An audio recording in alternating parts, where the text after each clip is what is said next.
ನಮಸ್ಕಾರ, ನಾನು Sangameshwara N S. BA 5ನೇ ಸೆಮಿಸ್ಟರ್ನ ಪೇಪರ್ ಸೋಷಿಯಲ್ ಡೆಮೋಗ್ರಫಿ, ವಿಷಯ analysis of optimum theory of population, ಆದರ್ಶ ಜನಸಂಖ್ಯೆಯ ಸಿದ್ಧಾಂತದ ಒಂದು ವಿಶ್ಲೇಷಣೆ. ನಾವು ಆದರ್ಶ ಜನಸಂಖ್ಯೆಯ ಸಿದ್ಧಾಂತವನ್ನು ಕೆಲವು ಅಂಶಗಳ ಆಧಾರದ ಮೇಲೆ ರೂಪಿಸಲಾಗಿದೆ. ಮೊದಲನೇದಾಗಿ, ಒಂದು ದೇಶದ ಸಂಪನ್ಮೂಲಗಳು ಸ್ಥಿರವಾಗಿರ್ತದೆ, ಆದರೆ ಕಾಲಕ್ಕೆ ತಕ್ಕ ಹಾಗೆ ಅದು ಬದಲಾವಣೆಯನ್ನು ಹೊಂದುತ್ತೆ ಅಂತ ಹೇಳ್ತಾರೆ. ಹಾಗೆ ದೇಶದಲ್ಲಿರುವ ಒಂದು ತಂತ್ರಜ್ಞಾನ ಮತ್ತು ಬಂಡವಾಳ ಸಹ ಸ್ಥಿರವಾಗಿರ್ತದೆ. ಅಷ್ಟೇ ಅಲ್ಲ, ಜನರ ಒಂದು ಆಸಕ್ತಿಗಳು, ಹ್ಯಾಬಿಟ್ಸ್ ಅಥವಾ taste of the people do not change. ಅಂದರೆ ಜನರ ಒಂದು ಆಸಕ್ತಿಗಳೇನಿರ್ತದೆ, ಹಾಗೆ ಹವ್ಯಾಸಗಳು ಸ್ಥಿರವಾಗಿರ್ತದೆ. The ratio of working population to total population remains constant. ಒಂದು ನಿರ್ದಿಷ್ಟ ಜನಸಂಖ್ಯೆಯಲ್ಲಿ ಕಾರ್ಮಿಕರ ಬಲ ಜನಸಂಖ್ಯೆಗೆ ತಕ್ಕ ಹಾಗೆ ಕಾರ್ಮಿಕ ಬಲ ಇರ್ತದೆ, ಅದು ಸೀಮಿತವಾಗಿರ್ತದೆ. ಜನಸಂಖ್ಯೆ ಎಷ್ಟೇ ಹೆಚ್ಚಾದರೂ ಕಾರ್ಮಿಕ ಬಲನೂ ಅದೇ ಪ್ರಮಾಣದಲ್ಲಿ ಹೆಚ್ಚಾಗೋದಿಲ್ಲ ಅನ್ನೋ ಅಂಶವನ್ನು ಹೇಳ್ತಾರೆ. Working hours of the labours do not change. ಏನು ಕಾರ್ಮಿಕರು ಏನು ಕೆಲಸವನ್ನು ಮಾಡ್ತಾರೆ, ಆ ಕೆಲಸದ ಅವಧಿಯು ಸಹ ಸ್ಥಿರವಾಗಿರ್ತದೆ, ಅದು ಬದಲಾಗೋದಿಲ್ಲ ಅಂತ ಹೇಳ್ತಾರೆ. ಅಷ್ಟೇ ಅಲ್ಲ, modes of business organisations R constant. ಒಂದು ದೇಶದ ವಾಣಿಜ್ಯ ಸಂಘಟನೆಗಳೇನಿರ್ತವೆ ಅವು ಸಹ ಸ್ಥಿರವಾಗಿರ್ತದೆ ಅಂತ ಅಂಶವನ್ನು ಹೇಳ್ತಾರೆ. ಹೀಗೆ ಇಷ್ಟೆಲ್ಲ ಅಂಶಗಳ ಆಧಾರದ ಮೇಲೆ ಅವರು ಈ ಒಂದು ಸಿದ್ಧಾಂತವನ್ನು ರೂಪಿಸಿದ್ದಾರೆ.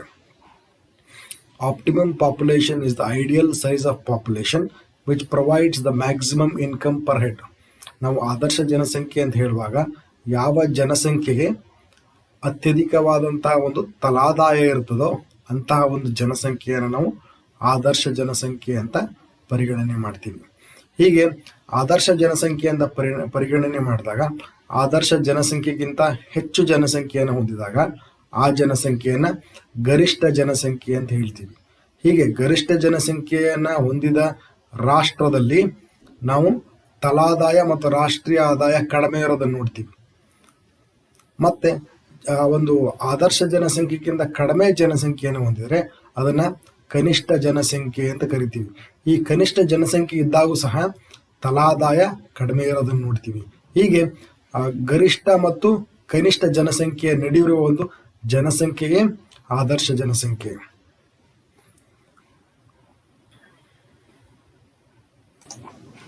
ಒಂದು ದೇಶದ ಜನಸಂಖ್ಯೆ ಗರಿಷ್ಠ ಜನಸಂಖ್ಯೆ ಇದ್ದಾಗ ಆ ಗರಿಷ್ಠ ಜನಸಂಖ್ಯೆಯನ್ನು ಕಡಿಮೆ ಮಾಡುವುದರ ಮುಖಾಂತರ ನಾವು ದೇಶದ ಮತ್ತು ವ್ಯಕ್ತಿಯ ತಲಾದಾಯವನ್ನು ಹೆಚ್ಚಿಸ್ಬೋದು. ಅದೇ ರೀತಿ ಕನಿಷ್ಠ ಜನಸಂಖ್ಯೆ ಇದ್ದಾಗ ಆ ಜನಸಂಖ್ಯೆಯನ್ನು ಹೆಚ್ಚು ಮಾಡುವುದರ ಮುಖಾಂತರ ನಾವು ಆದರ್ಶ ಜನಸಂಖ್ಯೆಯನ್ನು ಪಡೆಯಬಹುದು. ಅಷ್ಟೇ ಅಲ್ಲ, ಒಂದು ತಲಾದಾಯ ಸಹ ಹೆಚ್ಚು ಮಾಡಬಹುದಾಗಿದೆ.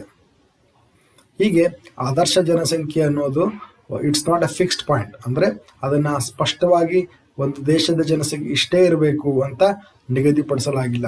ಯಾಕೆ ಅಂದರೆ ಒಂದು ಆರ್ಥಿಕತೆಯಲ್ಲಿ ಸಾಕಷ್ಟು ಅಂಶಗಳಿರ್ತದೆ, ಬಂಡವಾಳ ಇರ್ತದೆ, ತಂತ್ರಜ್ಞಾನ ಇರ್ತದೆ, ಹಾಗೆ ಕಾರ್ಮಿಕರಿರ್ತಾರೆ. ಈ ಎಲ್ಲ ಅಂಶಗಳಲ್ಲಿ ಯಾವುದಾದ್ರೂ ಒಂದು ಅಂಶಗಳಲ್ಲಿ ಬದಲಾವಣೆ ಹೊಂದಿದಾಗ ಒಂದು ಆದರ್ಶ ಜನಸಂಖ್ಯೆಯಲ್ಲಿ ನಾವು ವ್ಯತ್ಯಾಸಗಳನ್ನು ಕಾಣ್ತೀವಿ. ಹಾಗಾಗಿ ಆದರ್ಶ ಜನಸಂಖ್ಯೆ ಅನ್ನೋದು ಸ್ಪಷ್ಟವಾಗಿ ನಿಗದಿಪಡಿಸಲು ಸಾಧ್ಯವಾಗಿಲ್ಲ. ಹಾಗಾಗಿ ಇದು ಬದಲಾವಣೆಯನ್ನು ಹೊಂದುತ್ತಾ ಇರ್ತದೆ. ಕ್ಯಾನನ್ ರವರ ಪ್ರಕಾರ, at any given time increase of labour up to certain point is attended by increasing proportional returns and beyond that point further increase of labour is attended by diminishing proportional returns. ಅಂದರೆ ಒಂದು ನಿರ್ದಿಷ್ಟ ಜನಸಂಖ್ಯೆಯಲ್ಲಿ ಜನಸಂಖ್ಯೆ ಏನು ಕಾರ್ಮಿಕ ಬಲ ಇರ್ತದೆ ಅದು ಒಂದು ಹಂತದವರೆಗೂ ಹೆಚ್ಚಾಗ್ತದೆ. ಆ ನಂತರ ಎಷ್ಟೇ ಕಾರ್ಮಿಕರ ಸಂಖ್ಯೆಯಲ್ಲಿ ಹೆಚ್ಚಾದರೂ ಸಹ ಆ ಒಂದು ಆದಾಯ ಮಾತ್ರ ಹೆಚ್ಚಾಗೋದಿಲ್ಲ ಅಂಶವನ್ನು ಹೇಳ್ತಾರೆ.